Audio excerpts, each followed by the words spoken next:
life happening, or is it happening on purpose? Our next guest says if we could kick some pretty basic habits, we could really tap into the art of living more deliberately. Dr. Matt Townsend is joining us right now. Dr. Townsend here, at the center is an interesting truth. You're saying that we have a lot, there's an abundance of it, but yet we still don't have a whole lot either. There's less there. We have more than ever than in the history of all mankind, and yet we're just kind of riding the wave. We're being lived instead of actually learning to live. We don't know how to just choose how to live our own lives. We have automatic thoughts, we have push notifications, we have emails, we have algorithms. Netflix will even just feed us the next edition of the series. You don't even have to push a remote. All of this can happen automatically, and then it means that we could sit there for 4 hours watching shows without ever maybe intentionally choosing it. And once we started it, we just kind of follow the flow. So what does this do to not just the human psyche, but the human spirit? Like, are we getting lazy? We're getting lazier. We're also, think about it, you're not growing self-worth because you're not choosing to be an agent in your life. Life is being the agent for you. So one reason we don't have as much confidence, one reason we have more and more anxiety, one reason we actually have kind of a failure to thrive in a lot of us, we just, we don't know how to go back and reassert our will to take over our lives. And that's an interesting correlation to think about, that these little decisions being made for us via algorithms, Netflix, whatever, the failure to launch problem right now is huge, but you're saying those add up and stack up. Line upon line. And then when I don't have the will, so we only have so much willpower every day anyway, but part of the will is to help you make your decisions, which is why once you've made 500 decisions in the day, you're really tired of making them. You're done. And then we get on autopilot too. But I think a lot of us are using the autopilot of technology way earlier than we should, and we're putting our willpower in the backseat to not lead our lives. Yeah, really a crutch there. So you have a quote that strikes at this idea of more deliberate living that made people recognize. It's not even a new problem we're having here. Henry David Thoreau went away from society to live in the woods. I love this quote. He says, "I went to the woods because I wished to live deliberately,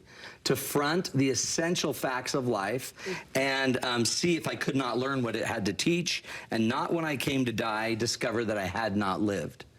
He went away to find out what are his essential facts. And then he wants to learn to live the essential facts of life so that when he comes to die, he doesn't realize that he had never lived. So our goal is to live deliberately. To front the essential facts. Well, when I think about that, Matt, living deliberately, it feels noble. There's also kind of this romanticism to it. Like, that sounds so lovely to go into the woods and live a deliberate life. Away from everything. But you say it really does come down to basic life habits. Very basic life habits. And the funny thing is, as we've kind of been separated more and more from just the real earth life where we had to actually earn our living in the earth, we actually may have fallen away from some of these truths. And these truths are life-breaking. One truth is this: the Stoics have taught this forever. It's one of my favorite thoughts. Memento mori. Remember, you die. Very uplifting. I know. That sounds so very final. We don't even like to hear that. But there's a secret, you guys. It's true. We're all going to die. And if you don't remember you're going to die, or you're capable of dying, or you could die, or you will die, then you never think about it. So what I want us to start to do is face our mortality a little bit, and not in a morbid way. Here's a fun activity everyone can do. If you knew you had 2 years to live, you have 2 more years is all you've got on this beautiful ball of mud, what would you do with your 2 years? Would you keep working the way you work? Would you have, what people would you have around you if you had 2 years left? What would you stop doing? Some of us would start doing things we've never done, just because we've only got 2 more years. So now notice, that gets you to get a lot of decisions in your head of what's important. Now watch, what if you didn't have 2 years, you have 2 months? Wow, that really whittles it down. Yep, so you shrink it down. Now notice we're getting to the essential facts. These are the essential facts, that this is all that's going to matter. And again, I don't want anyone to go feel guilty and bad about it. I just want you to remember you're going to die.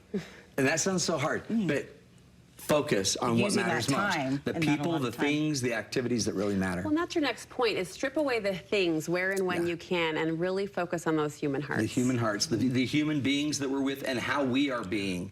We really, the only kind of thing that matters to us in the end, as you shrink that down, would be your most important relationships and how you are showing up for those people.